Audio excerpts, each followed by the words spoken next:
तो जो परम शक्ति थी उसने हमारे अंदर कोई भेदभाव नहीं किया था कि मैं हिंदू, मैं मुस्लिम, या मैं सिख, या मैं ईसाई। तो वहाँ पे कर्म के हिसाब से हम लोगों को बांटा गया था और हमें कर्म दिए थे भगवान ने। धर्म जो है अगर इंसान का बनाया हुआ धर्म है तो उससे तो ऊपर जा सकता है, लेकिन जो उस परमपिता परमेश्वर, उस भगवान का बनाया हुआ है, उससे तो ऊपर हम नहीं जा सकते, क्योंकि उनका जो नियम कानून है, कंट्रोल है, वो आप नहीं तोड़ सकते। कावड़ का देखो, कितने लोग जाते हैं, डीजे वगैरह लगा लोगों के जाते हैं, पूरे रोड पे गाड़ियां ही गाड़ियां हो जाती हैं। क्या ऐसा कभी होता था? नहीं होता था ना। तो लोगों ने उसको धंधा बना दिया है धर्म को, जबकि धर्म कभी धंधा नहीं था। ठीक है, बिजनेस अलग चीज़ है, धर्म अलग है। धर्म हमारी आस्था का विषय है और धंधा हमारी कमाई का जरिया। तो आज की टाइम में ना सबने कमाई का जरिया बना दिया है, धर्म नहीं है वो। पिछले भाग में हमने आत्मा और ब्रह्मांड के रहस्यों को जाना। हमने देखा कि कैसे हर आत्मा उसी चेतना का अंश है जिसने इस सृष्टि को जन्म दिया है। लेकिन अब सवाल उठता है, अगर चेतना एक है तो धर्म इतने विभाजित क्यों? अगर सत्य एक है तो पूजा के इतने मार्ग क्यों? अगर प्रेम ही ईश्वर का रूप है तो फिर मानव क्यों धर्म के नाम पर लड़ता है? इन्हीं रहस्यों को जानने के लिए चलिए हम बात करते हैं प्रोफेसर तारकेश्वर नाथ जी से, जो कि हमारे बीच में है। नमस्कार सर, स्वागत करते हैं आपका। तो हम आपसे जानना चाहेंगे, अगर सत्य एक है तो धर्म इतने अलग क्यों? देखिए, मतलब सत्य एक का मतलब होता है कि जैसे कि सदा से हो, है ना, ईश्वर सत्य है, ऐसे हम लोग वर्ड बोलते हैं। तो आपका संबोधन शायद इसी बेस पे होगा जी। तो क्या होता है कि हर धर्म का, मतलब आज के टाइम की नहीं है, अगर हम लोग पुरातन टाइम की बात करें, जब धर्म की उत्पत्ति हुई थी, तो इंसान का जब जन्म हुआ, ठीक है, मतलब उसका जो विकास हुआ इंसान के रूप में, ठीक है, क्योंकि हम पहले जानवर ही थे ना। तो उस वक्त कोई धर्म नहीं था, कोई ज्ञान नहीं था, सीधी सीधी एक सांकेतिक भाषाएं होती थी। जैसे अभी हम देखते हैं ना, कई बार बंदर है या कई जानवर करते हैं, तो उनकी जो भाषा है उसको हम भाषा नहीं कहते, वो उनकी समझ में आती है, लेकिन हमारी तो समझ में नहीं आ रही ना। तो जो हमारी समझ में आए वो उसका ज्ञान हमें है, लेकिन जिसका ज्ञान ही नहीं है हमें, तो उसके लिए हम कह नहीं सकते कि वो भाषा है या कुछ है। तो जब इंसान ने अपने आप को सभ्य बनाया, उसने अपने आप को ये दिखाना शुरू किया कि मैं एक सामाजिक प्राणी हूँ, तो उसने कुछ संरचनाएं रची अपने हिसाब से कि वो एक दूसरे के साथ कैसे मिलके रह सकता है, किस तरह से उसके साथ एक छोटा जो होती है ना, मतलब यूनिटी कैसे बन सकती है। तो उसके लिए उसने कुछ कर्म कांड भी बनाए, जिनको हम कहें कि जैसे कि कोई व्यक्ति कर्म प्रधान जो होता है ना, वो होता था, धर्म प्रधान नहीं था पहले कभी इंसान। कर्मों के हिसाब से उनके धर्म का निर्माण किया गया नहीं, मतलब जो इंसान का जो भेदभाव या कह सकते हैं हम लोग, या उनके बीच में जो गैप बनाया गया था, या जो एक दूसरे के प्रति सामाजिक संतुलन जो बनाया गया था, वो कर्म प्रधान था, ना कि धर्म प्रधान। अच्छा। मतलब धर्म तो हम लोगों ने बाद में बनाया। अगर धर्म नहीं, धर्म का कर्म से क्या रिलेशन है? अगर कोई व्यक्ति धर्म से हिंदू है तो उसके कर्म में क्या ऐसा है जो वो हिंदू है, और ऐसा क्या है जो वो मुसलमान है? मैं ये जानना चाहती हूँ कि सबसे पहले कौन सा धर्म था? वही मैं आपको समझा रहा हूँ कि मैम कि कर्म प्रधान था, ठीक है, इंसान का जीवन कर्म प्रधान है। हम अगर इस सृष्टि की बात करें तो इस सृष्टि में जब मानव का जन्म हुआ, मानव उत्पत्ति हुई, तो उस समय कौन सा धर्म था? मैं वही समझा रहा हूँ मैम कि इंसान को अगर भगवान ने, उस परमपिता परमेश्वर, या जिसको हम लोग बोलते हैं एक ईश्वरवाद का जो संरचना है, एक परम सत्य है, एक परम शक्ति है जिसने हम सबको संतुलित किया हुआ है। हम लोगों की बागडोर एक तरह से उसी के हाथ में है। तो जो परम शक्ति थी उसने हमारे अंदर कोई भेदभाव नहीं किया था कि मैं हिंदू, मैं मुस्लिम, या मैं सिख, या मैं ईसाई।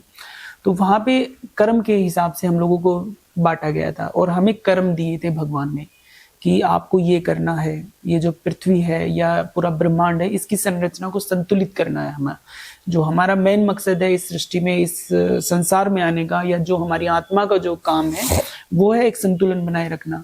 और इसी संतुलन को बनाने के लिए पहले कर्म प्रदान किए गए थे कि आप कृषक है तो खेती करेंगे, ठीक है, आप बिजनेस करेंगे, जो वैश्य समाज जो होता था जिसको बोलते थे, तो इस तरह से बटे हुए थे। फिर बाद में अगर हम धर्म की परिभाषा करें तो धर्म 5 या 7 हजार साल पुराना है, इससे ज्यादा नहीं है। उससे पहले कोई धर्म नहीं था। अगर आप सनातन धर्म की बात करें तो रामायण हो गया, वैदिक काल हो गया, ये सतयुग हो गया, द्वापर हो गया, त्रेता युग हो गया, तो उनकी अगर साइंटिफिक भी अगर हम लोग देखते तो वो 10,000 15,000 साल से ज्यादा पुराना नहीं है। उससे पहले क्या इंसान नहीं रहते थे क्या? तो उन इंसान का धर्म क्या था? वो कर्म था। बाद में उसी कर्म के हिसाब से अच्छा, तो ये धर्म का विभाजन क्या भगवान ने बनाया है या किसी हमारे ग्रंथ ने बनाया है, या किसने बनाया है? ये इंसान की बनाई हुई चीज है। इंसान का बनाया हुआ है सब। इंसान ने कब इसको बनाया कि हमें धर्म में विभाजित करना है, हम हिंदू, मुसलमान, सिख, ईसाई और कई सारे धर्म हमारे हो जाएंगे? ये कैसे हुआ विभाजन? देखो, अगर हम लोग इतिहास में अगर देखते हैं पीछे झांक के, तो हमारे को जैसे सबसे पुराने जो अवशेष मिलते हैं या सबूत मिलते हैं जिनको हम बोल सकते हैं, उसमें सनातन धर्म के सबसे ज्यादा माने पाए जाते हैं। बहुत सारी और भी प्रजातियां या जो धार्मिक जो संरचनाएं थी जो विलुप्त हो चुकी है, जैसे माया सभ्यता थी, और भी बहुत सारे हैं। तो इन लोगों ने अपनी तरफ से एक धर्म बनाया, लेकिन जो धर्म अभी तक स्टेबल है वो है सनातन धर्म। और बाद में जब 1800, आप ये कहना चाहते हैं जो सनातन धर्म है वो सबसे पुराना है? मतलब सबसे पहला धर्म जो था वो सनातन धर्म था? वैदिक धर्म था। वैदिक धर्म सनातन धर्म था। हाँ, उसी को सबसे पहले जिस धर्म की उत्पत्ति हुई है, आप ये कहना चाहते हैं वो सनातन धर्म है? हाँ, वैदिक धर्म होते ना, वेद के अनुसार जो नियम कानून बताए गए हैं उनका अनुसरण करना ही धर्म होता था। जैसे कि मैं आपको बता देता हूँ कि अगर आप कहीं जॉब करते हैं तो अगर आप एम्प्लॉय हो और तो आपका सबसे पहला धर्म क्या होता है? आपके एम्प्लॉयर के बताए हुए निर्देशों को पालन करना, यही होता है ना जी। तो सेम टू सेम कॉन्सेप्ट हमारा यही था कि अगर आप किसान हो तो आपका परम धर्म है कि आप खेती करेंगे। खेती करने के बाद जो अनाज पैदा होगा आप उसको किसी वैश्य समाज के व्यक्ति को देंगे, वो डिस्ट्रीब्यूट करेगा सब लोगों के पास में। तो ये एक वर्ण व्यवस्था थी जिसको बाद में मनुस्मृति बोला गया, या बहुत सारे लोगों ने अलग अलग तरीके से डिफाइन किया है। और वहां पे किसी का कोई धर्म नहीं था, वहां पे लोगों की जातियां भी नहीं होती थी। वहां पे हम कर्म के हिसाब से लोगों को बोलते थे कि भैया ये अगर नीच काम करता है तो इसको नीच, ठीक है, अगर कोई धर्म के काम करता है, कोई ज्ञान विज्ञान की बात करता है उसे ब्राह्मण, कोई अगर रक्षा के क्षेत्र में काम करता है तो उसको क्षत्रिय बोलते थे। तो इस तरह से अभी आप यहाँ धर्म की बात कर रहे हैं। हाँ, मैं वही धर्म की बता रहा हूँ, तो उसी पे मैं आ रहा हूँ आपको। फिर उसके बाद धीरे धीरे करके उसको कन्वर्ट किया गया कि भैया तो सब ये जो आप जाति की बात कर रहे हैं, मनुस्मृति के अकॉर्डिंग जो हम पढ़ते आ रहे हैं, ब्राह्मण, क्षत्रिय, वैश्य और शूद्र, जो 4 वर्ण बनाए गए हैं, इन 4 वर्णों की आप बात कर रहे हैं, इन्हीं 4 वर्णों से 4 धर्म निकले हैं? नहीं, धर्म तो बाद में निकले हैं। अगर आप पहले जाति निकली? हाँ, पहले जातियां हैं। अच्छा, तो जातियों को विभाजित किया गया था उनके कर्मों के हिसाब से। लेकिन हमने ये देखा है कि सबसे ज्यादा जो शोषित जाति है वो शूद्र, जो सबसे नीचे जिनको कहा जाता है, जो जिनको हम अपने पैर का भाग कहते हैं, वाल्मीकि, क्योंकि हाँ, जो उनके साथ बहुत ज्यादा शोषण हुआ है। तो क्या ये शोषण होना उनके साथ इस वजह से था कि वो शूद्र है, या शूद्र थे इसलिए शोषण हुआ? नहीं, देखो, कर्म के हिसाब से शोषण हुआ उनका। अगर मान लीजिए आज के समाज में भी अगर हम बात करें, मान लीजिए किसी का कर्म है वो क्रिमिनल टाइप है, क्या उसको कोई इज्जत से पेश आएगा? क्या उससे प्यार करेगा कोई? अगर मान लीजिए कोई टेररिस्ट है जो लोगों की हत्याएं करता फिर रहा है, तो आप उसको प्यार नहीं, करोगे? लेकिन आप जिस चीज की बात कर रहे हैं, आपने कहा यहाँ जाति की बात कर रहे हैं, ठीक है। आप यहाँ उसके कर्म ये तो नहीं है कि एक ब्राह्मण मंदिर में जाएगा लेकिन एक शूद्र जो है वो मंदिर में नहीं जाएगा। किसने कहा ये बात? ये मंदिर में जाना वर्जित था। नहीं, और बहुत सी ऐसी स्टोरीज हमने सुनी है जहाँ पे जो निम्न जाति के वर्ग के लोग थे उनके साथ बहुत ज्यादा गलत होता था, और जो ब्राह्मण समाज के लोग करते थे, जो क्षत्रिय समाज के लोग करते थे, जो वैश्य समाज के लोग करते थे, जो सबसे ज्यादा शोषित वर्ग था, क्योंकि उन्हीं को आरक्षण देने के लिए, बराबर में लाने के लिए उनको रिजर्वेशन दिया गया था कि भैया उनके साथ बहुत शोषण हुआ है। लेकिन अगर ये इस शोषण की बात करते हो ना, आपको बताता हूँ मैं कि कपड़े का कारोबार सबसे ज्यादा कौन करते हैं आपको पता है? जुल्हा, व्यापार वर्ग, जुल्हा होते हैं, एक कास्ट होती है। अगर जुल्हा एक कास्ट होती है, उनके हाथ में होता था जिनको जो कपड़े बनाने का वही काम करते थे, हथकरघा होता था एक, उससे वो कपड़े बनाते थे, रेशमी वस्त्र हो गया और बाकी चीजें। और वर्ल्ड वाइड उसकी बहुत तगड़ी डिमांड होती थी। और इसी मतलब इसी की वजह से है ना, भारत सोने की चिड़िया था। अंग्रेजों के आने से पहले की बता रहा हूं मैं जी। जो कपड़े बनाने वाला शुद्र व्यक्ति होता था एक तरह से, अगर आपके हिसाब से करे जाए। आज के टाइम में अगर देखोगे तो उसको शुद्र बोलेंगे, आपकी वो जो मतलब नीची जात का बोलेंगे, आप यही कहेंगे ना। लेकिन अगर आप मौर्य, आज की डेट में SC ST समाज में लगते हैं, आपको पता है मौर्य हो गया, मौर्य कभी राजा चंद्रगुप्त मौर्य का नाम सुना होगा, वो भी SC समाज में माने जाते हैं आज के टाइम में। अगर जो शेड्यूल कास्ट की अगर लिस्ट निकालेंगे ना, चौहान भी शेड्यूल कास्ट में आते हैं, मौर्य है, बहुत सारी जो है ना आपको मिलेंगे जो जिनको अब शोषित बना दिया गया है, जबकि वे शोषित नहीं थे। अच्छा, दूसरी बात ये है कि ये अंग्रेजों के बाद हुआ है, ये अंग्रेजों के आने के बाद हुआ है। उन्होंने क्या किया कि पहले तो हमारे कारोबार बंद किए उन्होंने, हथकरघा उद्योग जो है पूरा खत्म किया, क्योंकि वे अपना कपड़ा बेचना चाहते थे, वो अपने प्रोडक्ट को यहाँ बेचना चाहते थे। साथ में वे चाहते थे कि अफीम वगैरह की खेती हो, ऐसी चीजों की खेती हो जो विदेशों में जाए अच्छे से खासे में। तो उन्होंने क्या किया कि यहाँ के जो सिस्टम था हमारे उसको बर्बाद किया। और बर्बाद करने के लिए उन्होंने सबसे पहले ये किया कि हमारा हथकरघा उद्योग जो था वो बंद किया, जो कपड़ा बनाते थे, हम लोग कपड़ा तैयार करते थे, उसको खत्म किया। और कपड़ा बनाने वाली प्रजाति थी जुलाहा प्रजाति, प्रजाति नहीं, जाति होती थी। अब जुलाहे, उनके पास काम धंधा है नहीं, तो क्या करेंगे वे लोग, तो गरीब होंगे ना, ठीक है, जबकि वे गरीब नहीं होते थे। दूसरा मैं आपको एक बात बताऊं, आपको अगर इतिहास की बात करें तो एक अल-बरूनी आए थे यहाँ पे हमारे देश में, और 3री-4थी शताब्दी की बात है उनकी। तो उस टाइम पे जो है उन्होंने अपनी किताब में लिखा था कि भारत के अंदर त्योहार भी कम ही होते थे, दिवाली है, 2-4 त्योहार होते थे। इसके अलावा वहाँ पे जो कर्म के हिसाब से या जाति के हिसाब से जो दुर्व्यवहार की जो भी आप बात आप जैसे बता रहे हो, उन्होंने साफ लिखा था कि इतना कुछ है नहीं। अगर होता तो वो डिफाइन करते उसमें कि भाई यहाँ पे अत्याचार होते हैं दलितों के ऊपर। उसने लिखा है कि दलित और जितने भी लोग किसी भी जाति का हो, वे लोग साथ में रहते हैं, मिलके रहते हैं, कोई किसी के साथ दबाव नहीं करता। हाँ, जो कमजोर होता है उसके ऊपर हर कोई अपना प्रभाव जमाने की कोशिश करता है। वो यहाँ हिंदू में नहीं, हर धर्म में होता है ये, ठीक है। दूसरा, अभी बात आ रही थी कर्म धर्म, ठीक है। तो धर्म का इतिहास अगर आप चेक करोगे तो धर्म सबसे पहला तो आपको सनातन धर्म ही मिलेगा। अगर ईसाई धर्म की बात करेंगे तो ईसाई धर्म का भी 2000 ईसा वही है, ठीक है, ठीक है। इसके अलावा मुस्लिम धर्म का भी वही 34, 5वीं और 400 ईस्वी के बाद से स्टार्टिंग है, ठीक है। और अगर धर्म की बात करें तो जो ईसाई धर्म है, ईसाई से पहले यहूदी धर्म है पुराना, ठीक है। यहूदी से ईसाई, ईसाई से फिर ये इस्लाम धर्म निकला है। अगर इनके नबियों की बात करते हो, जो पैगंबर्स की बात करते हो, यूहन्ना वगैरह तीनों में मिलेंगे आपको, यहूदी धर्म में भी मिलेंगे आपको, ईसाई धर्म में मिलेंगे और इस्लाम में मिलेंगे। आप सोच सकते हो कि 3 धर्म है अलग अलग, लेकिन उनके पैगंबर के नाम एक ही आ रहे हैं, ऐसे याकूब, यूहन्ना, ऐसे क्या हो सकता है क्या? इसका मतलब ये कि उन्होंने जैसे यहूदी धर्म से उन्होंने कॉपियां उठाई, उसी को ट्रांसलेट किया, ईसाई बना दिया, ईसाई के बाद उन्होंने कॉपी करके। देखिए, जो 4 मेजर धर्म है ना जिसकी हम बात करते हैं, मैं आपको उसी इंडिया में हिंदू, मुस्लिम, सिख, ईसाई, ये 4 बड़े धर्म है जो जिसको हम इंडिया में देखते आ रहे हैं।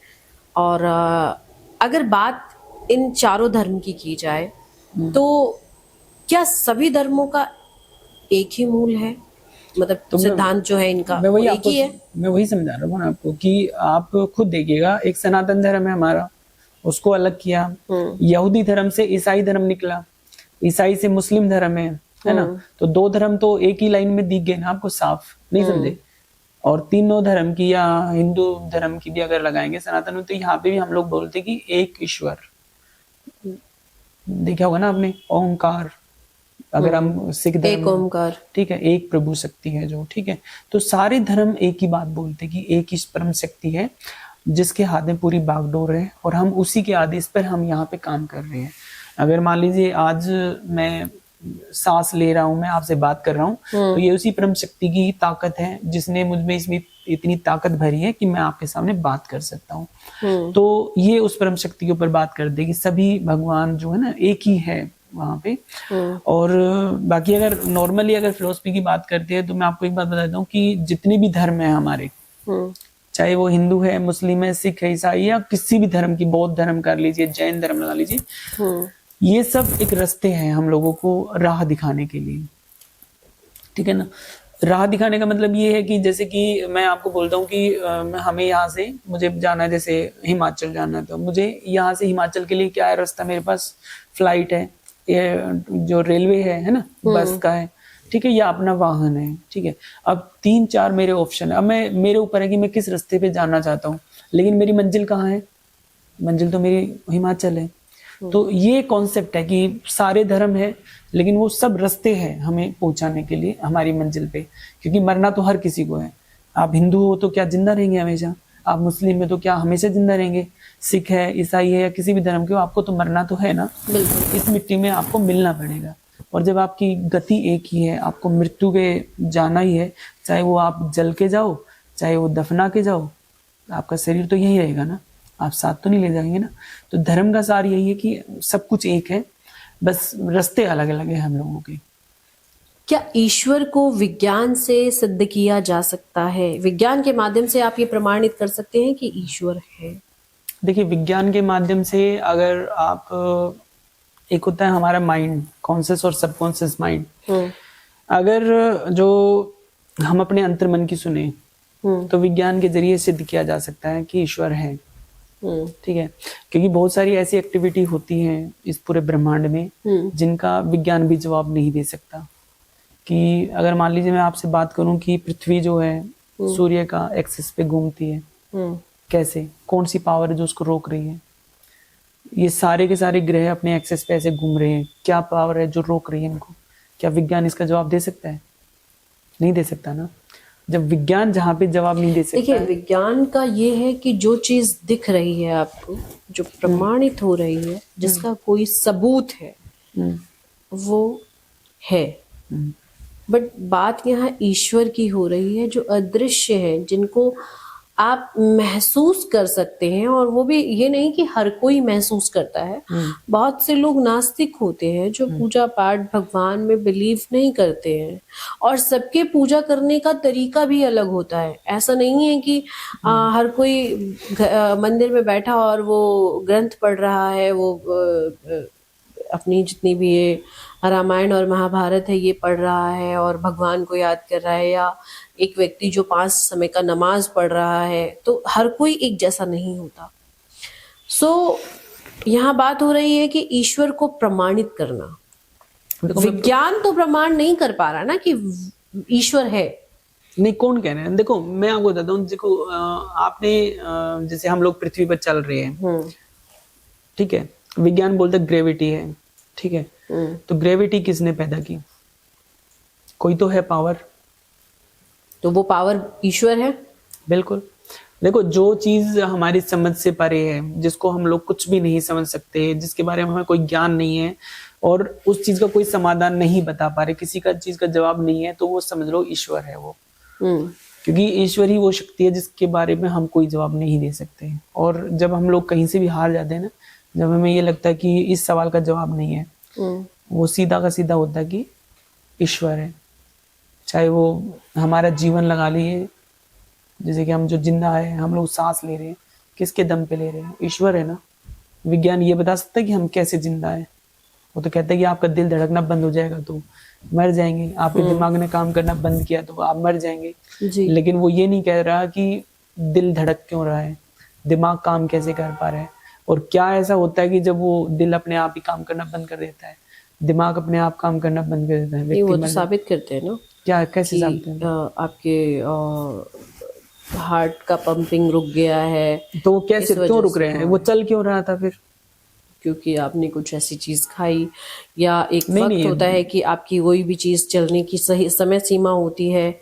हम जैसे एक्सपायरी डेट देखते हैं, वैसे ही एक्सपायर हो जाती है, या सडन आप उस चीज को आपको खत्म होना होता है। जैसे कार्डियक अरेस्ट टाइप चीजें होती है कि भाई हार्ट में सडन ब्लॉकेज आ गया और रुक गया। हाँ, मैं आपको ब्लड का बहाव नहीं हो पाया क्योंकि ब्लड वहां तक नहीं पहुंचा, इसलिए उन्होंने प्रमाण किया कि इस वजह से व्यक्ति नहीं बच पाया। अभी आपको, अभी जैसे जुकाम है आपको, है ना, आप गोली खरीद रहे हो इसकी, उसके अंदर एक एक्सपायरी डेट लिखी हुई है ना, इतने दिन। वो एक्सपायरी डेट किसने लिखी? कंपनी ने ना, जिसने उसको मैन्युफैक्चर किया ना, उसको पता है कितने दिन तक इसको चलना है। और हमारी जो एक्सपायरी डेट लिखने वाला कौन है? साइंस। हमारी भी तो एक्सपायरी डेट देने वाला कोई है ना। तो वही ताकत जो है भगवान है। अच्छा। जिसने पहले से डिसाइड किया होगा कि आपको हार्ट अटैक करके मरना है, आपका दिल बंद हो जाएगा। लोग 100 साल से भी ज्यादा जी जाते हैं, कुछ लोग 50 साल में मर जाते हैं, 30 साल में मर जाते हैं, 20 साल में मर जाते हैं, कोई बच्चा पैदा होते ही मर जाता है। वो सिर्फ पावर है भगवान की, वही पावर जो है करती है कंट्रोल हमें। उसका जवाब तो साइंस भी नहीं दे सकता। अच्छा, ये बताइए कि क्या चेतना विज्ञान की अगली सीमा है? देखो, अगर हम लोग मनोविज्ञान की बात करते हैं, न्यूरो साइंस वगैरह की, तो उसके अंदर क्या है कि वो भी एक औचित्य धारणा को एक्सेप्ट करते हैं कि कॉन्शियस और सबकॉन्शियस माइंड होता है हमारा। और जैसे आपने रेकी वगैरह का सुना होगा, ठीक है, या जो मनोवैज्ञानिक जो होते हैं वो आपको बैठाते हैं, आपको बात करते हैं, बातों बातों में वो आपके सबकॉन्शियस माइंड के या आपके अंदर के जो द्वेष भाव होता है या आपके अंदर के विकार होते हैं, कोई भी बात होती है उसको बातों बातों में निकाल देते हैं। तो वो क्या होता है, वो भी आपके दिमाग को रिफाइन करना होता है, ठीक है। तो वही जो है उसको आप बोल सकते हो, ये अपना जो क्या बोलते हैं इसका, चेतना की अगली सीमा। अच्छा, ये बताइए कि क्या आत्मा की अमरता का वैज्ञानिक प्रमाण है? देखिए, जिस चीज को हम लोग डिफाइन नहीं कर सकते, ठीक है, उसको हम लोग कह देते कि अंधविश्वास है, ठीक है। लेकिन आत्मा अमर है, उसके बारे में हमारे धर्मों में तो बताया गया है, आत्मा जर अमर है, वो सारे धर्म बोलते हैं। किसी भी धर्म में ये नहीं कहा कि भैया तुम मर गए। अभी आपने बात की थी कि भाई मुस्लिम धर्म वाले दबाते हैं, है ना, जमीन में दफनाते हैं। तो उनका भी मानना क्या है कि कयामत का दिन आएगा, उस दिन खुदा भगवान, है ना, सवाल जवाब करेंगे। तो उन्होंने भी माना है कि आत्मा है, वेट करेगी भगवान के आने का, अगले आदेश का इंतजार करेगी। हिंदू धर्म में पुनर्जन्म का बोलते हैं। तो आत्मा जो है पुनर्जन्म लेती है, और इसके तो प्रमाण बहुत सारे मिल भी चुके हैं, बहुत सारे।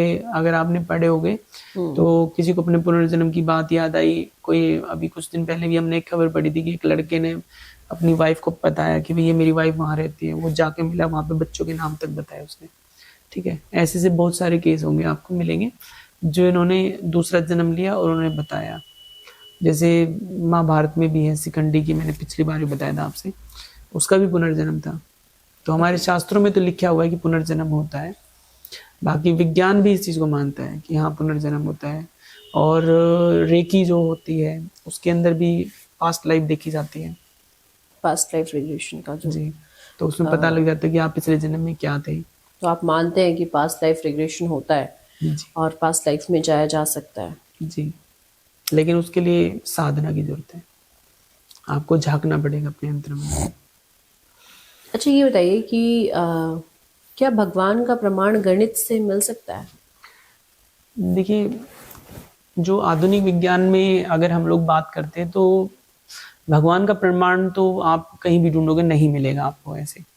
लेकिन जब आप विकट परिस्थिति में पड़े हो, आपको कहीं राह ना मिल रही हो, तब कभी आप भगवान का नाम लेना, बोलना कि भगवान ये प्रॉब्लम है, उसका समाधान होगा। तब आपको एहसास होगा कि भगवान गणित के साइंस में भी है, फिजिक्स में भी है, हर जगह पे मिलेंगे आपको।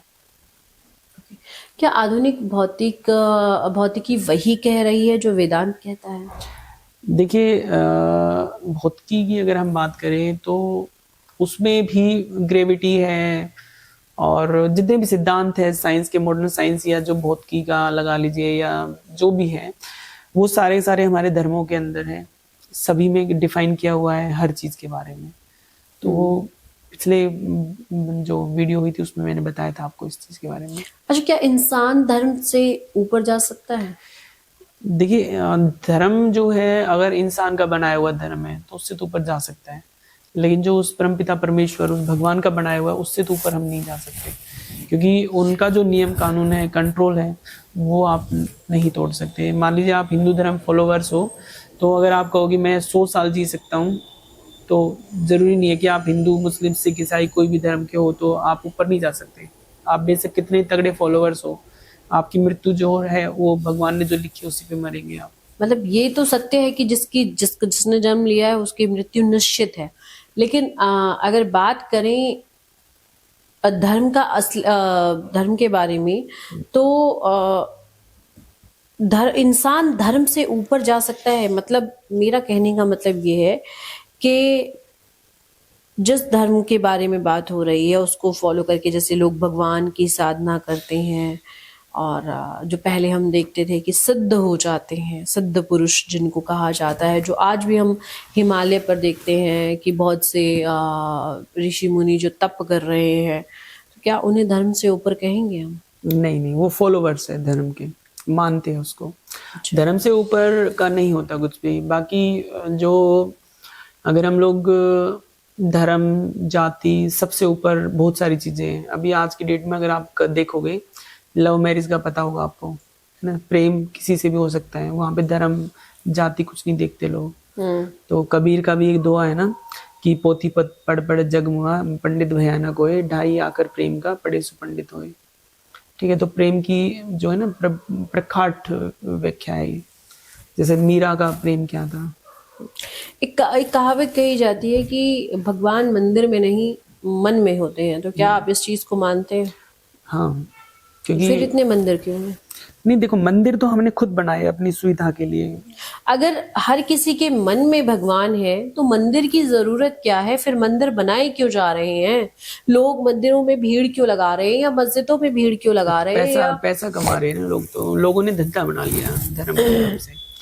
अगर देखो, अगर आज से अगर हम लोग 50 साल पहले या 100 साल पहले की बात करते, जो हम पढ़ते आए हैं, तो वहां पे क्या होता था कि जो हमारे धर्म स्थान है, जैसे कि केदारनाथ, ठीक है, या रामेश्वरम है, या जितने भी हमारे तीर्थ स्थान है, द्वारकाधीश है, तो यहाँ पे ना हर कोई नहीं जाता था। वहां पे क्या होता था कि एक व्यक्ति जाता था गांव से, बाकी गांव के लोग या शहर के लोग वो उनको देते थे कि मेरे नाम से ही प्रसाद चढ़ा देना, ऐसा होता था।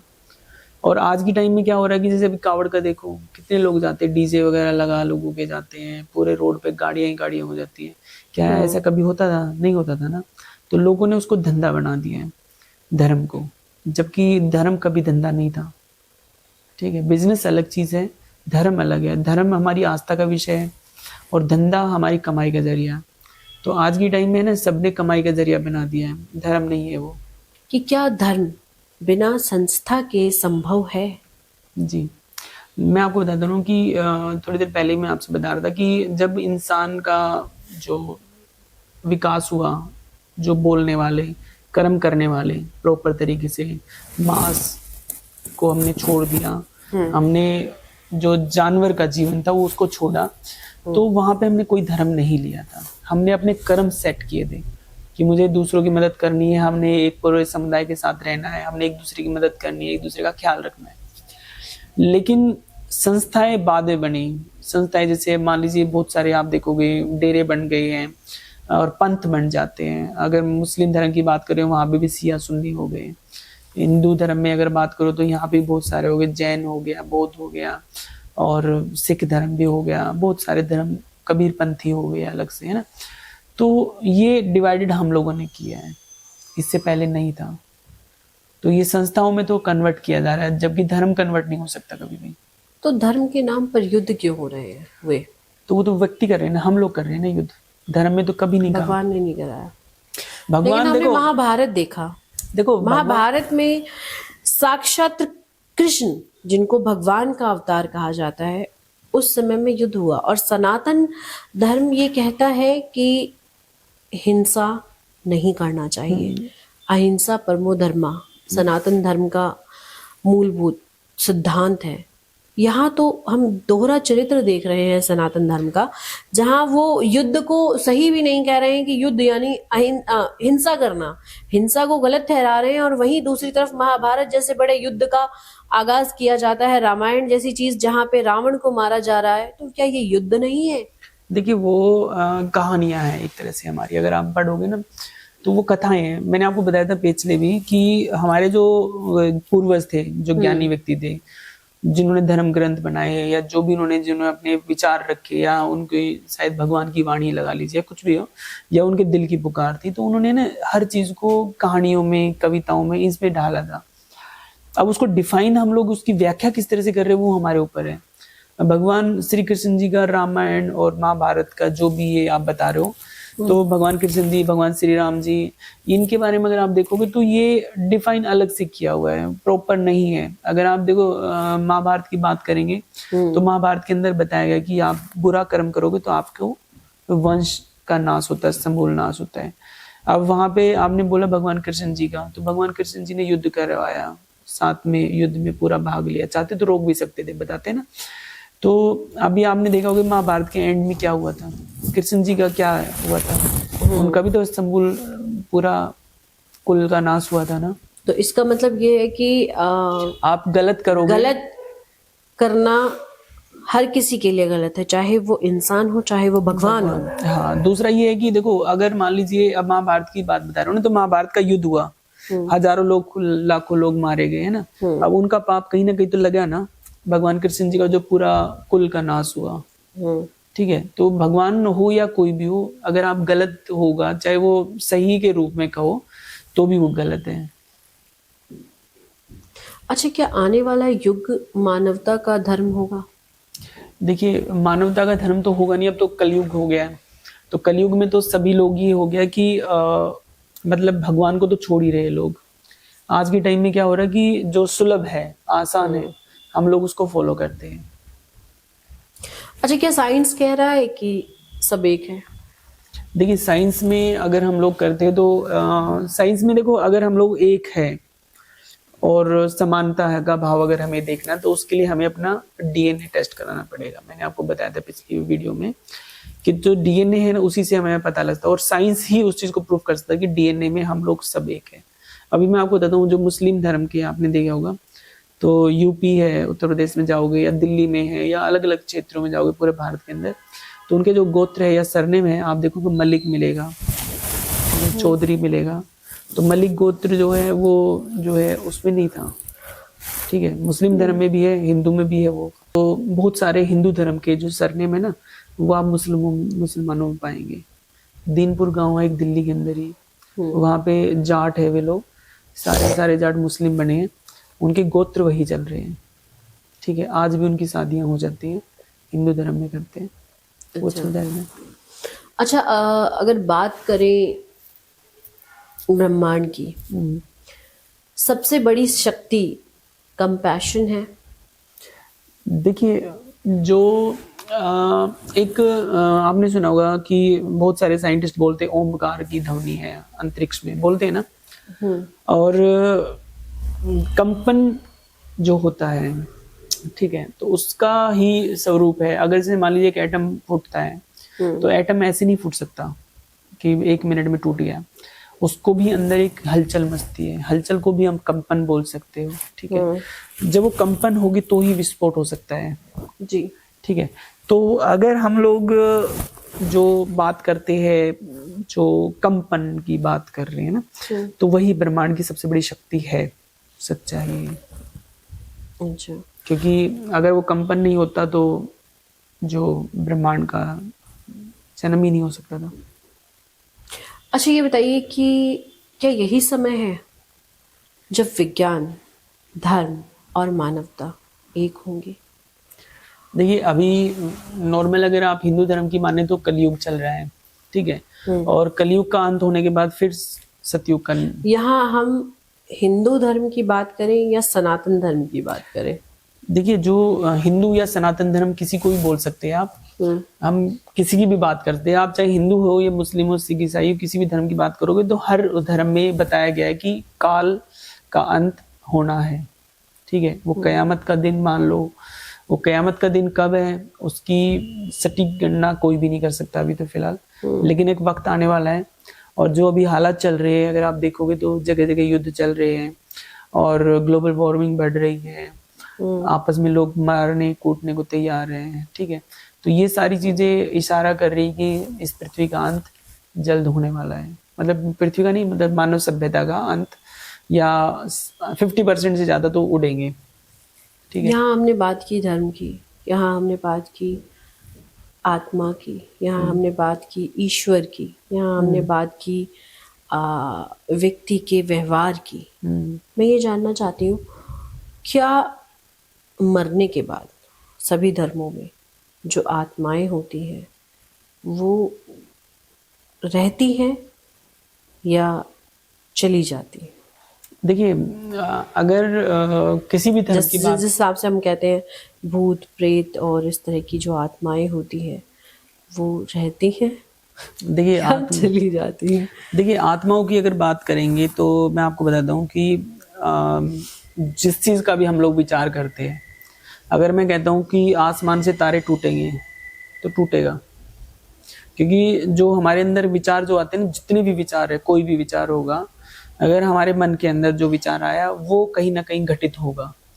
ठीक है, नहीं, जैसा कि कहते हैं ना लोग कि भूत दिख गया हमें, वही मैं आपसे, हम कब्रिस्तान जा रहे हैं तो हमें वहां भूत दिख रहे हैं, हम शमशान में जा रहे हैं हमें वहां भूत दिख रहे हैं, हम मतलब जहाँ ये क्रिश्चियन लोग वो करते हैं कब्रिस्तान में। हाँ, कब्रिस्तान ही कहा जाता है, वहां पे हमें दिखे, या हम पेड़ के पास से गुजरे तो हमें भूत का एहसास हुआ, या हमें आत्मा या हमें कोई ऐसी शक्ति दिखी, या कई बार कुछ लोग कहते हैं कि नहीं हमें एहसास हुआ कि हमारे पास कोई आया। तो क्या सच में ऐसा होता है?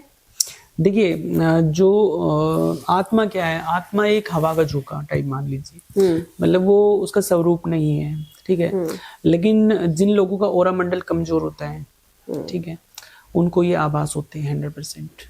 लेकिन जिस व्यक्ति का आभा मंडल, जो हमारे जो है ना फ्रिक्वेंसी होती है हमारे शरीर में, मैंने बताया था आपसे कि वो चीज अट्रैक्ट करती है दूसरों को। ठीक है, जिसका आभा मंडल कमजोर होगा तो वहां पे उसको 100% इस चीज का आभास होगा। उसको दूसरी चीजें जो परलौकिक बोल सकते हो, वो चीजें उनको परेशान कर सकती हैं। और इनका समाधान, परेशान क्यों करती हैं? देखिए वो अपनी व्यथा सुनाना चाहती है आपको, तो वो तो आप नॉर्मली भी सुना सकते हैं उसके लिए। तो वो उसमें क्या है, अगर मान लीजिए किसी को भूत दिखता है तो क्या उसको छेड़ता है, उसको मारता है, काटता है? नहीं करता। आपने कभी अभी तक अगर आपने किसी का सुना भी होगा इस बात को, तो उसने अगर किसी को भूत देखा तो भाग जाता है वहां नहीं, से। हमने देखे हैं कि बालाजी, सालासर बालाजी जाते हैं, वहां पे लोग अलग अलग तरीके से भूत प्रेत वगैरह और प्रेत ये इस निकलते टाइप की हैं। चीजें दिखना and आना, तो ये क्या है? वही मैं क्या बता रहा हूँ कि सच देखो, में व्यक्ति के अंदर होता है, या किसी तरीके का साइंटिफिक रिएक्शन बॉडी में होता है उस वजह से होता है, या आप मानते हैं कि सच में उनके अंदर आत्मा होती है जो उन्हें इस तरीके से करने के लिए मजबूर करती है? देखो मैं आपको बताता हूँ कि बालाजी का नाम आपने लिया, बालाजी, मेहंदीपुर बालाजी जी। तो वहां पे जो मेहंदीपुर बालाजी का मंदिर जो है, उसका एक रेडियस है बहुत बड़ा। जैसे मान लीजिए 1 किलोमीटर 2 किलोमीटर का रेडियस है, वो एक फ्रिक्वेंसी है वहां पे पूरी बड़ी। उस फ्रिक्वेंसी में क्या है कि अगर कोई भी पीड़ित व्यक्ति है ऐसा, तो वो मंदिर जाने की जरूरत नहीं है, वो जो उस फ्रिक्वेंसी के अंदर आते ही उछलने लग जाते हैं। अभी बहुत पहले की बात है, आज से 10-15 साल पहले मैं एक बार जाने का सौभाग्य मिला था वहाँ पे।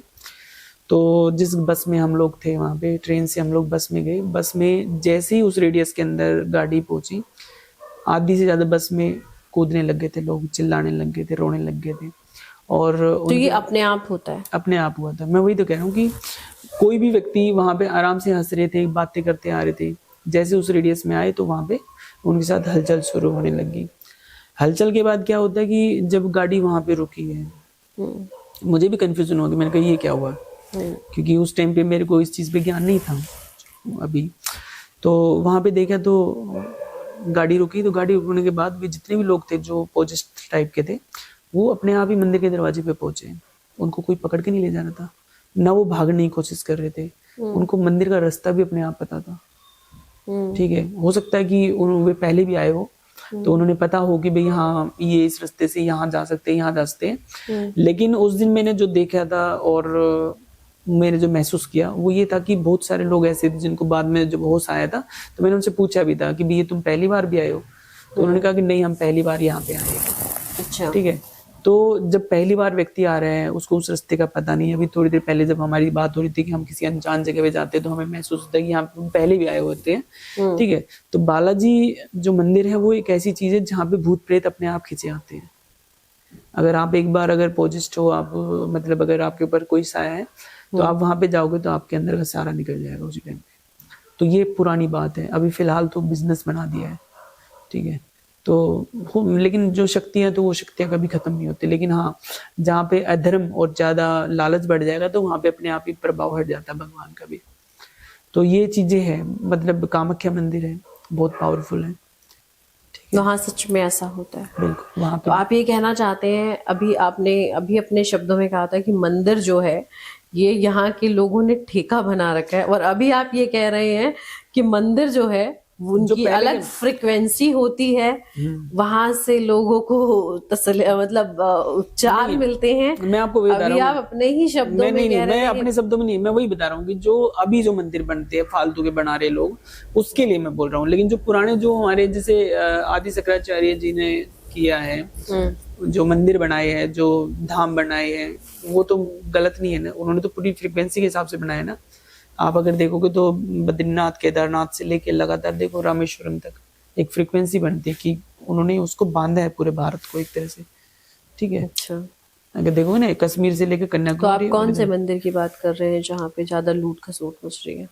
जो अभी जो लेटेस्ट बनाए जा रहे हैं लोग, जो अच्छा, भी अभी नए नए मंदिर बन रहे हैं, नए नए भगवान बनाए जा रहे हैं। नए कौन से भगवान बने अभी? देखो नए नए भगवानों में अगर देखेंगे तो साईं बाबा मंदिर लेटेस्ट है। तो साईं बाबा आप जी का जो अगर आप बात करेंगे तो वो साईं पुराने बाबा नहीं के है। तो बहुत बड़े फॉलोअर्स हैं, लोग बहुत मैं वही मानते बता हैं। रहा हूँ ना, और नहीं वो मानते हैं ना, वही तो मैं कह रहा हूँ। लेकिन साईं बाबा कोई, आप एक बात देखेंगे ना, साईं बाबा जी का अगर देखो तो 1800 कुछ का जन्म है उनका, 1900 कुछ 13 या 14 में उनकी डेथ हुई है। तो लेटेस्ट के है ना, लेटेस्ट के एक फकीर थे, उनको आज भगवान बना दिया उन्होंने लोगों ने। ठीक है। और भी बहुत सारे भगवान बने हैं जो उन्होंने कहा कि हम भगवान हैं। तो हम बात कृष्ण जी की करें तो लोग कृष्ण जी की भी पूजा करते हैं। हाँ, तो वही तो मैं बता रहा हूँ कि जो अभी देखो 100 साल के करीब होने वाले साईं बाबा जी का देहांत हुए, मतलब वो जो भगवान के पास पहुंचे हुए। अभी मान लीजिए 100, 200, 1000 साल के बाद देखेंगे तो लोग इनको भी कहेंगे कि भैया बहुत पुराने भगवान है ना। लेकिन स्टार्टिंग तो अभी हम लोगों ने पता है ना कि वो भगवान नहीं थे, उनका भी जन्म हुआ था, वो भी एक फकीर टाइप थे, लेकिन लोगों ने उनको भगवान बना दिया। और उनके चमत्कारों को देखकर चमत्कार है या नहीं है उसको नहीं कह सकते हम लोग। देखो चमत्कार का मैं बताता हूँ कि अगर 100 बीमार व्यक्ति है, ठीक है, वो किसी मंदिर में जाते हैं, वहां पे हाथ जोड़े ना, 100 में से 50 तो ऐसे होते हैं जिनका ठीक होने का टाइम होता है। अब मुझे लगेगा कि भैया मेरी बीमारी यहाँ पे ठीक होगी। और पहले टाइम में पता क्या होता था कि आज से अगर 100 साल पहले बात करोगे तो बीमारियां इतनी बड़ी नहीं होती थी, कैंसर उन्सर नहीं होता था, खांसी जुकाम बीमारी ऐसे हल्की फुल्की होती थी। उन बीमारियों का क्या होता है कि खांसी जुकाम, जैसे भी आपको जुकाम है ना, अगर आप गोली ना भी लोगे तो 3 से 4 दिन में अपने आप ठीक हो जाओगे बिगर दवाई के भी। ठीक है। जब आपकी बीमारी 3 से 4 दिन में ठीक होने वाली है, अब आप मेरे पास आ जाओ, मैं कहूँ जी चलो जी आप ठीक हो जाओगे, और आप उसके बाद ठीक हो जाओगे। और एक बात हूँ, जैसे अब आप बीमार हो, आज जुकाम हुआ है ना, तो आप तुरंत नहीं जाओगे डॉक्टर के पास, 1-2 दिन रुक कर जाते हैं ना कि चलो ठीक हो जाएगा। लेकिन आप जब उसके पास पहुंच रहे हो, किसी व्यक्ति के पास, पीर फकीर या बाबा जी के पास, और वहां पे आप उस टाइम पे पहुंच रहे हो कि उसके दूसरे दिन ही आपका वो पीरियड्स आ रहा है कि जो जिसमें आपको ठीक होना है, तो फिर आपके लिए तो भगवान हो गए वो। अगर आप साईं बाबा जी की, मैंने वीडियो देखी है, फिल्म देखी है उनके बारे में, उनके जीवन के बारे में, तो उन्होंने बीमारों की मदद करी है, यही तो किया उन्होंने। ठीक है, कोई बीमार था उसकी मदद कर दी, किसी ने परेशानी हुई तो वो किया। तो वो चीजें उस टाइम में कॉमन थी। ठीक है। आज की टाइम में करके दिखा दो, नहीं हो तो पाता। आपके अकॉर्डिंग कौन है जो सत्य है? देखिए भगवान वो है जिसका जन्म नहीं हुआ यहाँ पे।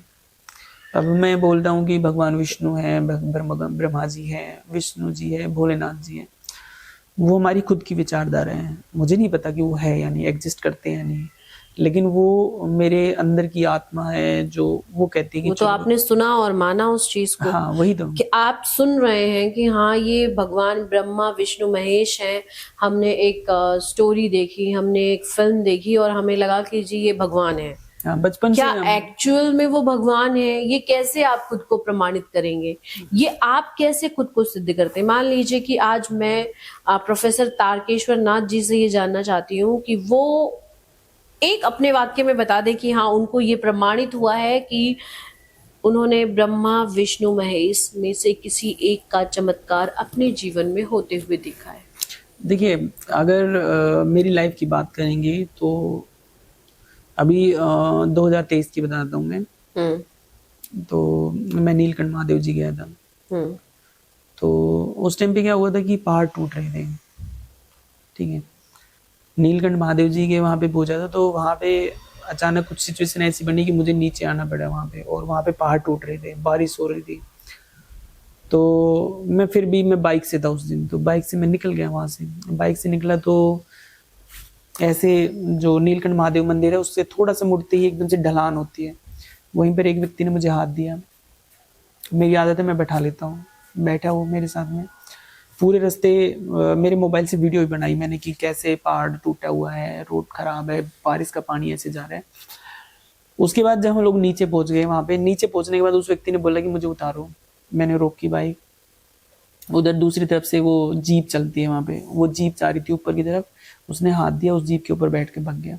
ठीक है, अब खुद मतलब फिर मेरे को उस टाइम पे फिर एहसास हुआ कि मैंने कहा इसको जब ऊपर ही जाना था वापस, तो ये मेरे साथ क्यों आया।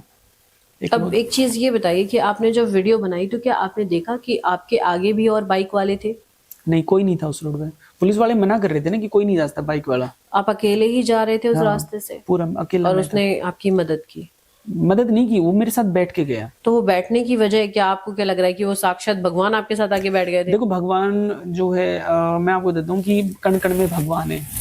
ठीक है, और अगर भगवान को बचाना है तो जरूरी थोड़ी ना है कि वो किसी को भेजे। नहीं, किसी भी रूप में आ सकते हैं ना। अच्छा, आप खुद मुझे बताइए कि मान लो मैं यहाँ से हिमाचल से मैं आपके पास आया हूँ मैं, ठीक है, और हिमाचल से मतलब यहाँ से मैं हिमाचल वापस जा रहा हूँ जैसे मान लीजिए, और बीच में रोड खराब है, टूटा हुआ है, बुरी हालत है। ठीक है, कोई व्यक्ति मुझे मिलता है और वो मुझे ले जाता है हिमाचल तक, और वो हिमाचल से वापसी वो बस पकड़ लेता है या अपने वाहन को लेके जाता है कि मैं तो दिल्ली वापस जा रहा हूँ। तो वो क्या था, क्या था? नहीं तो उस व्यक्ति का बचाने का क्या कारण था? वो बाइक पे बैठ गया तो आप बच गए? नहीं, बाइक से बैठने का रीजन क्या है कि अगर आप जो दो व्यक्ति बैठे गाड़ी पे किसी बाइक पे, तो वजन बढ़ता है। ठीक है, अगर वजन ज्यादा है तो आप फिसल नहीं सकते जल्दी से। अगर हल्का एक व्यक्ति अगर चला रहा है और फिसलन भरे रास्ते में या रेतीले रास्ता है यहाँ पे, तो वहां पे एक व्यक्ति के वजन में गिर सकती है बाइक, फिसल सकती है, और फिसल गई तो बाइक सीधी पहाड़ों के नीचे गिरती है। और नीलकंठ महादेव जी के अगर आप देखोगे ना, पहाड़ बहुत गहरे हैं, सीधी खाई है पूरी पूरी। तो उस गाड़ी के अंदर जो मतलब जो वे व्यक्ति बैठा मेरे साथ में, उसके बाद प्रॉपर हम लोग गए। और एक और बताता हूँ मैं कि उस दिन क्या हुआ था कि वो बाइक बिल्कुल प्रॉपर चली, और बाइक खराब हुई मेरी सहारनपुर ये यहाँ पे जाके, अपने आप खराब हो गई।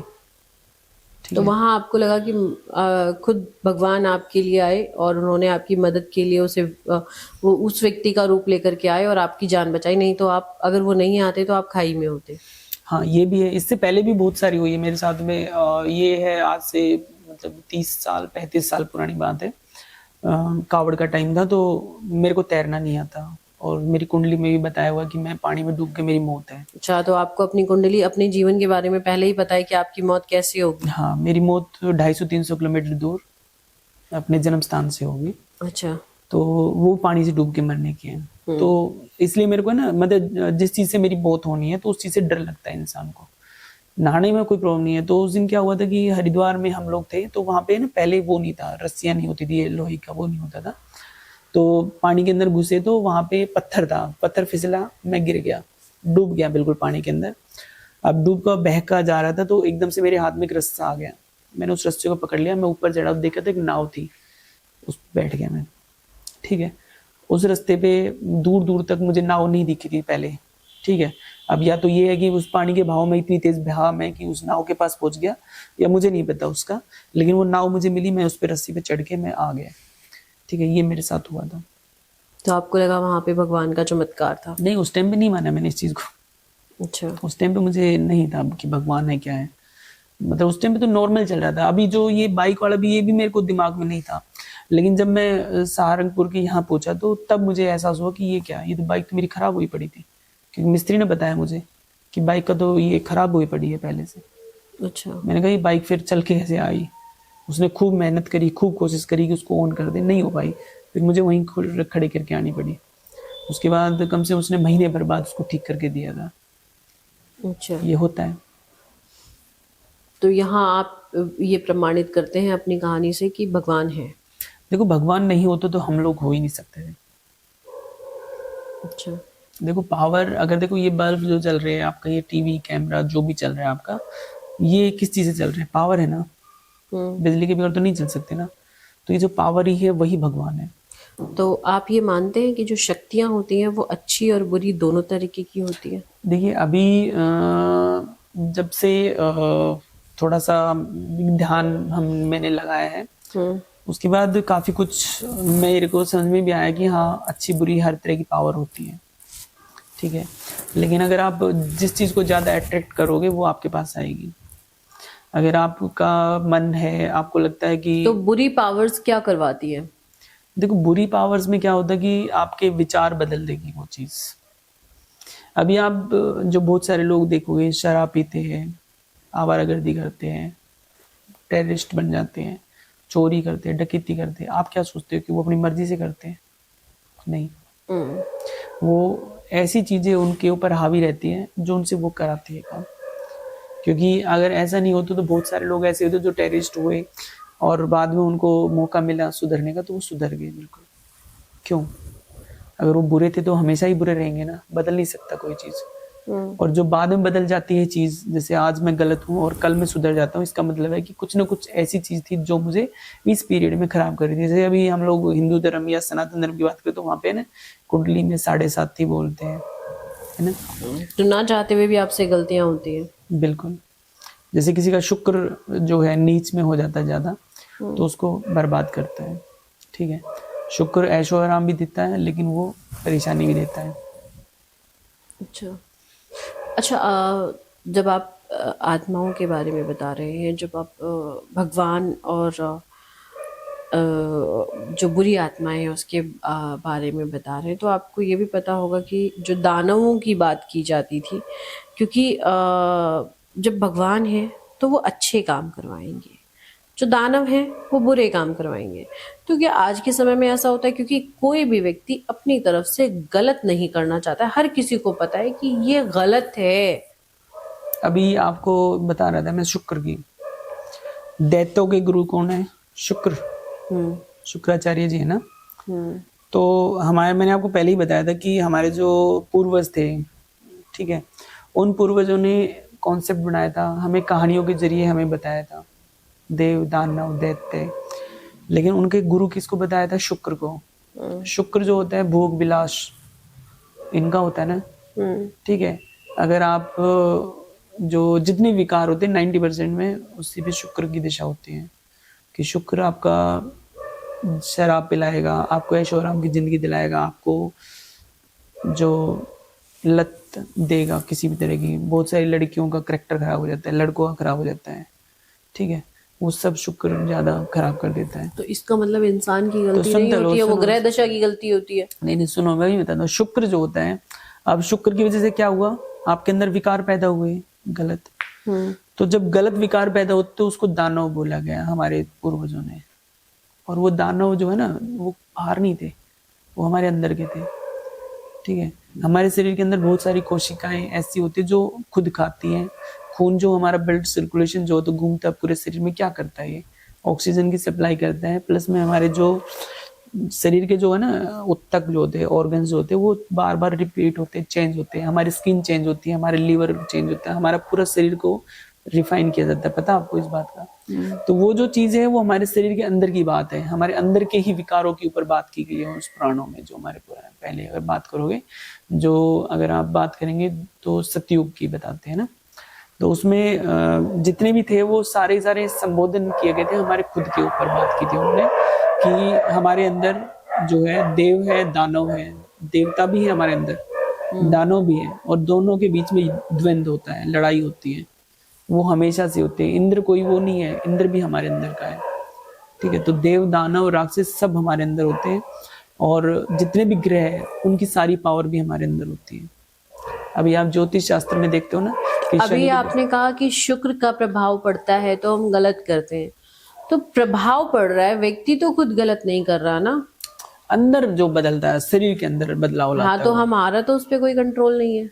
नहीं, उसकी वही तो कह रहा हूँ, तो उसी के लिए तो हमारे धर्म ग्रंथों में बताया कि कंट्रोल करो इस चीज को। कैसे? अपनी असुरी शक्तियों के ऊपर कंट्रोल करो। आपके अंदर विकार गलत आ रहे हैं, अभी जो लड़कियों का देखोगी वो डब्बे में बंद करके सीमेंट डाल दिया, मार के खाई से धक्का दे रही है लड़कियां। नहीं, लेकिन आप यहाँ पे ये तो नहीं कह रहे कि जो आदमियों ने औरतों को हाँ, तो जला आदमी- करके मारा है। हाँ, तो और आदमियों की क्योंकि, बात कर लेते हैं वो, मैं नहीं, मतलब लेटेस्ट में तो अभी जो खबरें मैं उस पे बात कर रहा हूँ, लेटेस्ट की बोला मैंने, ये नहीं नहीं, कहा लेटेस्ट में तो आप ये भी देखिए ना कि किसका है, गैंग जो रेप्स हो रहे श्रद्धा हैं। वालकर का लगा लो, आफताब, उसने मारा था लड़की को, हाँ, मारे और काट के। लड़कियों के साथ गैंग रेप होता है, लड़कियों को इतना प्रताड़ित किया जाता है, लड़कियों पे हो रहे अत्याचार के बारे तो में मैं कभी वही तो कह कोई रहा हूँ, पुरुष लड़के नहीं लड़कियां कहता। दोनों, लेटेस्ट की बात पुरुष है। पे होने वाले एक दो अत्याचार पर जो है पुरुष बहुत ही घबरा गया है। नहीं, ऐसा नहीं है।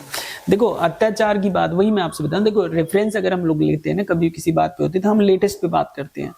अगर मैं हमने आज बहुत से ऐसे आप केस जो सुने बात हैं आप जो जहाँ बात पे कर रहे हो ना, देखो घर की बहुओं को मार के काट के और आंगन में दफन कर दिया जाता है और उन्हें पता भी नहीं चलता कि बहू गई कहाँ, और कहा जाता है कि वो तो भाग गई।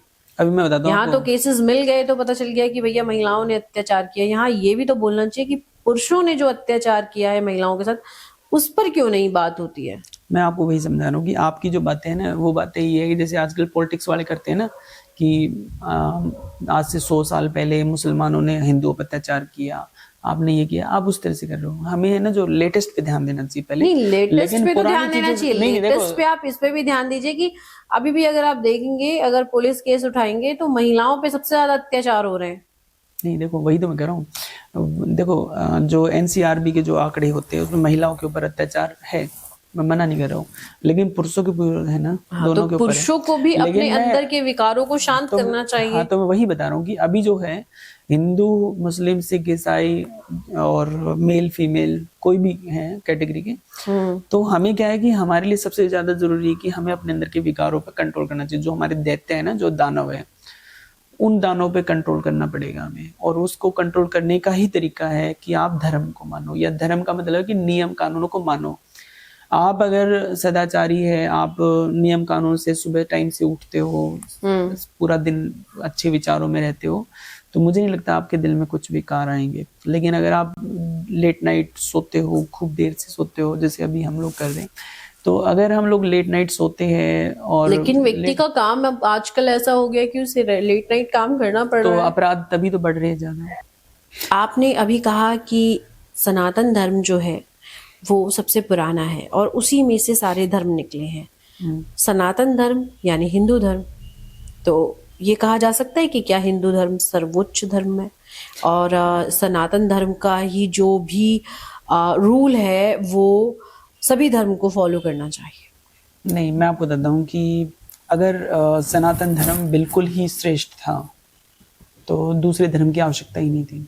सबसे बड़ी बात है, कहीं ना कहीं कुछ ना कुछ खामियां होती हैं, और खामियां होती है जब, जैसे कि अगर हम ब्राह्मण समाज की बात करते हैं तो ब्राह्मणों के जरिए, जैसे अभी आपने कहा कि शूद्र वगैरह का, तो उन्हीं में से किसी ने बोला था, जो एक है ना शूद्र, जो नारी ताड़न के अधिकारी, ढोल शूद्र है नारी ताड़न के अधिकारी, सुना होगा आपने। ढोल गवार शूद्र पशु नारी, हाँ, ये सब है ताड़न के अधिकारी। तो ये जो कॉन्सेप्ट है, कहावतें निकाली गई थी। लेकिन ताड़न और तारण कई बार ये भी होता है ना, क्या कि हो सकता है कि हमें सुनने में परेशानी है, या हमें उसका जो व्याख्या निकालने में गड़बड़ हुई हो, ये भी हो सकता है। क्या मतलब हमने गलत सुना हो।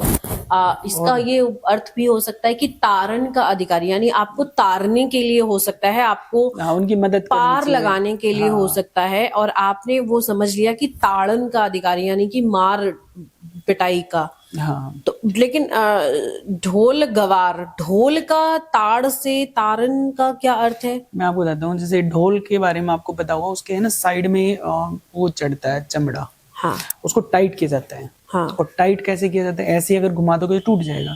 तो उसको आपने प्यार से करना पड़ेगा, उसकी रिदम के हिसाब से सेट करना पड़ता है। तो हो सकता है कि जो राइटर थे जिन्होंने भी लिखा था, तो उन्होंने इस चीज के लिए लिखा हो कि ताकि आप समझ सको कि उसको प्यार से करोगे। एक गवार व्यक्ति को अगर आप गलत तरीके से बोलोगे तो वो आपको मारने आ सकता है। उसको प्यार से करो, मतलब उसको तारने वाला मीन्स कि उसको इस तरीके से करो कि उसको लगे कि हाँ मेरे लिए अच्छा कर रहे हो, उसको सही से समझाओ।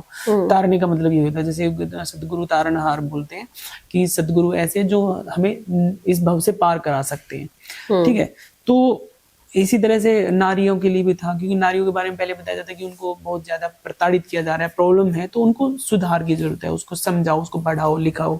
ठीक है, तो वो अलग वृहद विषय है, अलग है। तो नॉर्मली मैं आपको बताता हूँ कि जैसे कोई भी धर्म है, अगर उसके अंदर सारी अच्छाइयाँ हैं हम्म। तो इंसान का जो हमारी फितरत है वो क्या होती है कि हम हजारों अच्छाइयों के बीच में भी एक बुराई ढूंढते हैं। तो हो सकता है कि जो धर्म जो चेंज हुए हैं उनके पीछे वजह ये रही हो कि व्यक्ति संतुष्ट नहीं हो उससे। जैसे आज के टाइम में अगर आप देखोगे तो बहुत सारे गुरु बने हुए हैं, ठीक है, जो अपनी अलग से ही सत्ता चला रहे हैं कि मेरा जो धर्म सबसे श्रेष्ठ है या मेरा जो डेरा सबसे श्रेष्ठ है, मेरे अनुयायी बनो। आप बैनर पोस्टर देखते हो अलग अलग जगह पे, बहुत सारे ऐसे धर्म गुरु हैं जिनके ऊपर पुलिस केस चल रहे हैं, जेल में ही बंद है। लेकिन आने वाले टाइम में आज से अगर मान लीजिए हम लोग 100 200 500 साल के बाद, हो सकता है वो भी धर्म बन जाए, कह नहीं सकते ना। ठीक है, तो ये धर्म तो अपने हिसाब से बन जाता है। अगर आपके पास पैसा ये है, व्यक्ति का क्रिएशन है। हाँ, खुद का बनाया हुआ है। भगवान ने कभी धर्म नहीं बनाया, क्योंकि भगवान को आज तक किसी ने देखा भी नहीं है। और जिसने भगवान का साक्षात्कार हुआ है जिसको, उसने कभी भी उस चीज के बारे में ज्यादा डिफाइन ही नहीं किया है। अभी भी अगर आप देखोगे साधु सन्यासी बहुत सारे ऐसे हैं जो पहाड़ों में रहते हैं, हिमालय की, है ना, ऐसी विकट जगह पे रहते हैं जहाँ पे इंसान पहुंच भी नहीं सकता। और वे लोग महीनों तक, सालों तक भूखे प्यासे भी रह सकते हैं, क्योंकि उन्होंने उस चीज के ऊपर कंट्रोल पा दिया है। और कंट्रोल पाने के बाद वे जनता के सामने नहीं दिखा रहे कि मैं इतना पावरफुल हूँ या मेरे पास इतनी शक्तियां हैं। उनको कोई मतलब नहीं है, क्योंकि वो संसार से बाहर हो जाते हैं। तो अच्छा, एक सवाल है आपसे, क्या धर्म ईश्वर तक पहुंचाता है? देखो, ईश्वर तक पहुंचाए या कह नहीं सकते उसका, क्योंकि ईश्वर का सिर्फ हमारा एक, जैसे होता है ना, हम माँ बाप होते हैं हमारे, तो कोई भी प्रॉब्लम आती है तो हम क्या करते हैं, अपने माँ बाप से बोलते हैं ना, पिताजी मम्मी जी मेरी प्रॉब्लम है, मुझे इसका समाधान चाहिए। ऐसे ही ईश्वर जो है या भगवान, ठीक है, अल्लाह, गॉड, कोई भी बोल सकते हो आप, किसी भी नाम से पुकार सकते हो, वो एक हमारी जो मानसिक शांति के लिए, हमारे मानसिक मनोबल को बढ़ाने के लिए एक स्वरूप है जो हमारा खुद का जनरेट किया हुआ है। ठीक है, अब उसको हम किसी भी नाम से पुकार सकते हैं। तो भगवान जो है, मतलब हमारे खुद के अंदर, अगर आप गीता की बात करेंगे तो गीता में भगवान कृष्ण जी ने जो रूप दिखाया है, उसके अंदर अगर आप देखोगे तो भगवान का स्वरूप कहाँ है? भगवान कृष्ण जी में। भगवान कृष्ण जी कौन थे? साधारण मनुष्य के रूप में तो थे ना। उन्होंने तो भगवान का रूप नहीं लिया, उन्होंने जन्म लिया माँ से। तो जो व्यक्ति जन्म लेगा, ठीक है, या तो एक तो आसमान से टपक गया, वो अलग है, वो तो अवतार पुरुष हो गए।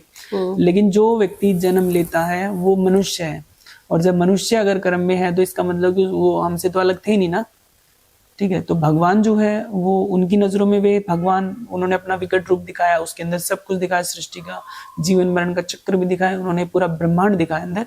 अगर वही मैंने अभी जो पिछले उसमें आपको बताया था कि ब्रह्मांड की सारी शक्तियां हम लोगों के अंदर है।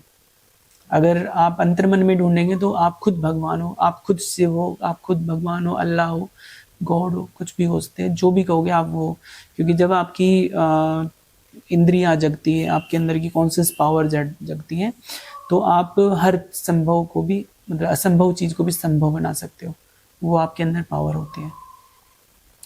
अच्छा, अगर बात करें धर्म की, तो सब धर्मों में आत्मा की जो अवधारणा है वो समान होती है कि, मतलब जैसे हम में कहा जाता है कि 64 लाख योनि, जब जैसे हमने पिछले भागों में बात भी की थी। बट अगर मुस्लिम धर्म की बात की जाए तो वो दफनाई जाती है कि एक रेस्ट इन पीस। हाँ।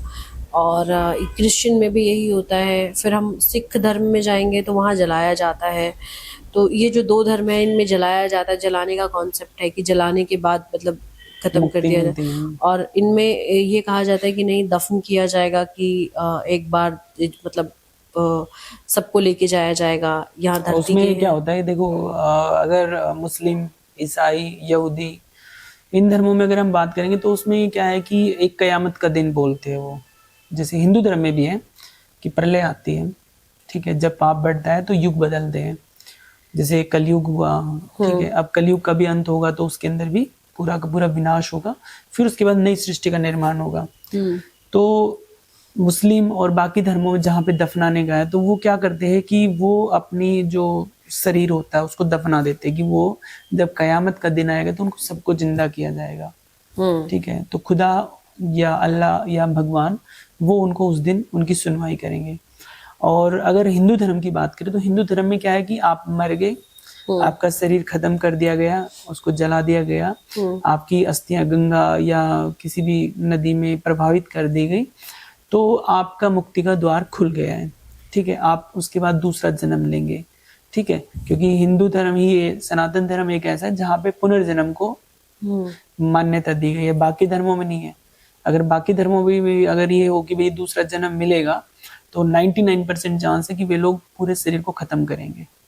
नहीं, लेकिन सिख धर्म में किया जाता है, जलाया जाता है। नहीं तो सिख धर्म तो हमारे हिंदू धर्म का ही है ना, उसमें तो वे सब लोग पूछते हैं।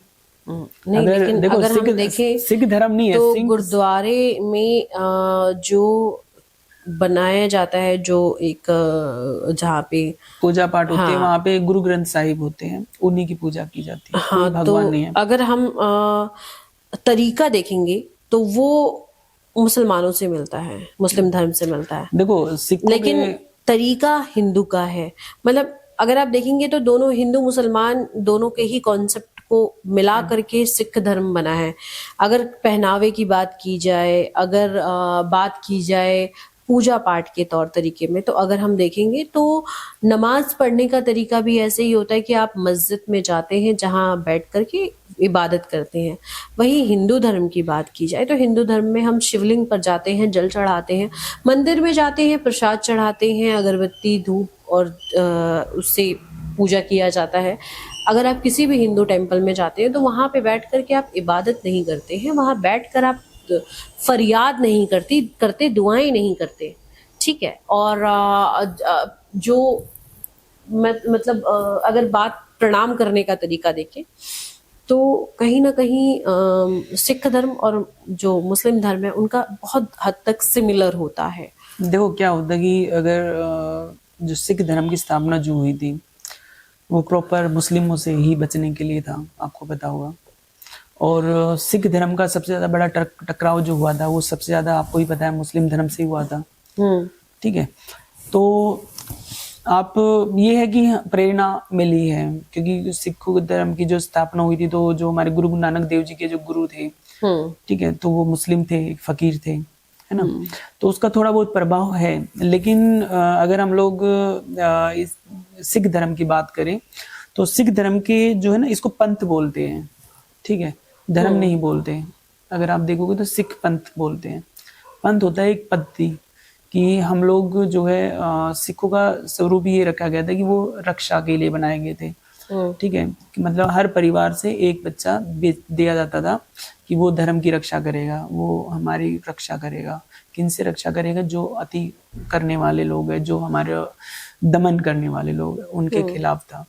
तो वो सब कुछ है। और अगर आप गुरुद्वारे में जाओगे तो वहाँ पे भगवान नहीं है, कोई भगवान की फोटो नहीं है, वहाँ पे गुरु ग्रंथ साहिब की है। और गुरु ग्रंथ साहिब में उन्होंने जो गुरुवाणी है हमारे गुरुदेव जी की, वो है, वो उनकी पूजा करते हैं, वो उनके शब्दों की पूजा करते हैं। ठीक है, और गुरुदेव के अलावा जब आप किसी सरदार के घर पे जाओगे तो आप वहाँ पे भगवान भोलेनाथ जी, लक्ष्मी जी, कृष्ण जी, सबकी फोटो आप पाएगी। उनको गुरु जी की फोटो होगी, गुरु नानक देव जी की होगी, और बाकी जितने भी धर्म गुरु रहे हैं सिख धर्म के, उनकी फोटो रहेगी। तो हिंदू धर्म की रहेगी, लेकिन वहाँ पे कहीं मजार की फोटो नहीं मिलेगी आपको, जैसे कि जो मुस्लिम रखते हैं। जी, अगर हम बात करें धर्म की, तो मानवता बड़ी है या धर्म? देखिए, धर्म वही होता है जो मनुष्य की जो है ना जीने का तरीका बदले, उनके अंदर प्यार मोहब्बत बढ़ाए।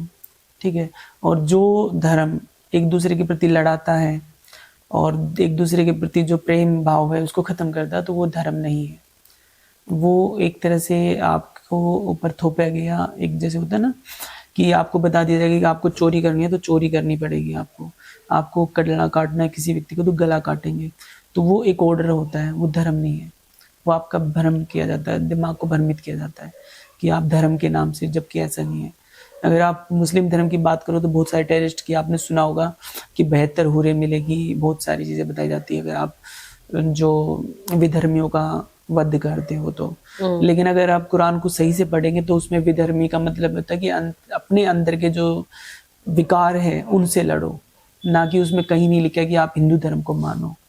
या मारो या किसी और धर्म के व्यक्ति को मारो, वहां पे अपने अंदर के विकारों को मारने की बात हुई है।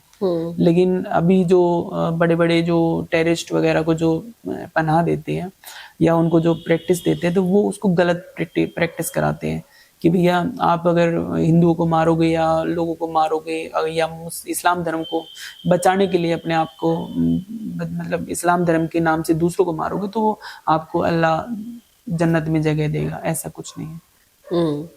अच्छा, अगर बात करें, और मैं आपको एक और बताता हूँ कि जैसे जन्नत में जगह का है, हमारे हिंदू धर्म में क्या होता है, आपके अच्छे कर्मों के लिए बोला जाता है ना कि आप स्वर्ग की प्राप्ति, मोक्ष की प्राप्ति। हाँ, तो कैसे होगी? उसमें यही तो है ना कि भगवान के चरणों में ध्यान लगाओ, दीन दुखियों की सेवा करो, यही तो है ना उसमें। और अपने अंदर के मन के विकारों को मारो। आप चोरी मत करो, डकैती मत करो, दुर्व्यवहार मत करो, किसी का दमन मत करो, किसी को हानि मत पहुंचाओ, तभी तो आपको स्वर्ग मिलेगा ना। लेकिन अगर कोई कत्ल करता है, दूसरों को मारता है, तो उसको स्वर्ग नहीं मिलता। यही सेम टू सेम उठा के कॉपी कुरान में भी डला हुआ है कि आप दूसरों को परोपकार करो, दूसरों की मदद करो। लेकिन वहां पे उल्टा कर दिया उन्होंने। जब एक कोई भी है ना, पहले टाइम में क्या होता था कि मुहावरों में, कुछ कहानियों में, कुछ दोहों में, कुछ श्लोक में या कुछ तहरीरों के अंदर बताया जाता था कि आप ऐसा करो। लेकिन वो शॉर्ट्स में होता था, क्योंकि इतनी बड़ी बड़ी चीजें कहाँ तक डालेंगे, तो वो शॉर्ट्स में होता था। और शॉर्ट्स का डिफाइन जो कर रहे हैं वो गलत तरीके से कर रहे हैं कि आप किसी को मारोगे, विधर्मियों को मारोगे तो आपका ये होगा। विधर्मी का मतलब ये थोड़ी है आपके धर्म के विरुद्ध जाके जो कोई काम करे वो होता है विधर्मी, ना कि वो दूसरे धर्म का व्यक्ति। ठीक है, अगर आप कुरान की बात करते हो ना, तो मुस्लिम धर्म क्या है, हिंदू में पहले मतलब हिंदुस्तान में नहीं था पहले। ठीक है, तो वो तो बाहर से आके बसे थे। जब मुसलमान आक्रमणकारी आए तो वहां पे तो जब एक कबीलाई लोग होते थे मुस्लिम धर्म के और बाकी धर्म के जितने भी ज्यादातर है, तो वहां पे तो कोई मतलब ही नहीं है। उनको तो पता ही नहीं था कि दूसरी जगह पे कोई हिंदू धर्म होगा या कोई और धर्म होगा, नहीं था ना। तो जब मुझे ये नहीं पता कि मेरे साथ में कोई दूसरा व्यक्ति रह रहा है, तो मैं कैसे लिख सकता हूँ कि मैं दूसरे व्यक्ति को मारूं? बात समझ रहे हो आप? जो मोहम्मद साहब जो थे, उन्होंने जो किया, जो भी उन्होंने जो भी अपनी जो बातें लोगों को समझाई, जो उनके फॉलोअर्स थे, तो उनको तो खुद ही नहीं पता था कि कहीं हिंदू धर्म भी रहता है या कोई और धर्म भी रहता है। ठीक है, लेकिन उन्होंने अपने अंदर के विकारों को मारने के लिए बोला था। अब आज की डेट में कुछ और पढ़ाया जा रहा है। अच्छा, हम कह सकते हैं कि हिंदू धर्म जो है वो सबसे प्राचीन धर्म है। देखिए, अगर हिंदू धर्म, तो हिंदू की परिभाषा अगर आप देखोगे तो अभी जैसे हम लोग आजकल सोशल मीडिया पे देखते, तो वो नथुराम गोडसे जी, ठीक है, उन्होंने ही हिंदू की परिभाषा सेट की थी। उससे पहले हिंदू धर्म होता ही नहीं था, सनातन होता था। सनातन होता था। और सनातन का अर्थ कुछ और है।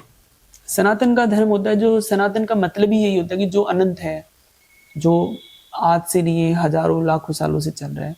सनातन का मतलब भी वही है। और सनातन धर्म नहीं था कभी भी, वो कर्म था। कर्म का एक तरीका था कि आप किस तरह से कर्म करोगे। उसमें अगर आप हिंदू धर्म की देखोगे तो सुबह 4 बजे उठो, पूजा पाठ करो। मुस्लिम धर्म में देखोगे आप सुबह अजान पढ़ो, कुरान पढ़ो, नमाज अदा करो। सिख धर्म में जाओगे, उसमें भी वक्त से उठने का, जल्दी उठने की बात बोली जाती है कि आप सुबह जल्दी उठो, भगवान का नाम लो। और ब्रह्म मुहूर्त होता है 4 बजे करीब। हर धर्म में यही है। कोई धर्म ये नहीं कहता कि आप 10 बजे उठो, सब कहते हैं कि सुबह 4 बजे 3 बजे उठो, ये अल्लाह की इबादत करो, भगवान की इबादत करो। तो उन्होंने एक नियम बनाया था कि आप भगवान के, खुदा के नाम से ही कम अपने आप को, शरीर को ठीक करो। मतलब आप ये कहना चाहते हैं कि हर धर्म हमें एक ही चीज सिखा रहे हैं, बैलेंस करना अपने शरीर को, अपने जीवन को। जैसे कि हमने देखा है कि सिर ढकने की बात होती है, हिंदू धर्म में भी सिर ढकने को कहा जाता है कि आप रिस्पेक्ट दे रहे हैं।